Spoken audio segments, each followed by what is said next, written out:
ګرانو کتونکو السلام علیکم. زه محمد سلمان همدرد د حق غږ پښتو چینل خبري لنډیز کې ستاسو قربا اوس تاسو پام را اړوم د مهمو خبرونو لنډیز ته.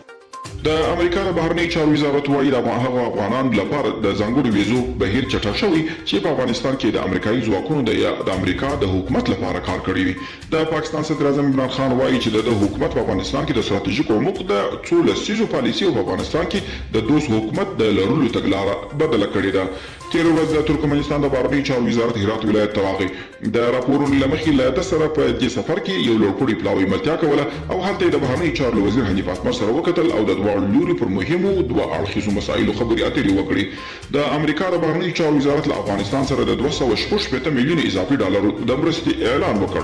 د امریکا نړیوال پرختیایي ادارې ویلي چې دا مرسته د هغو افغانانو لپاره ده چې په اوس وخت کې له شدید غذایي ناامنۍ سره مخامخ دي او د امریکا حکومت اعلان کړی چې د روان جون میاشتې تر پایه پورې به نړۍ ته 80 میلیون نور د کرونا ضد اضافي واکسین ورکوي. د امریکایي چارواکو په وینا په هغو هیوادونو کې چې دا واکسین به ورکول کیږي افغانستان هم شامل دی.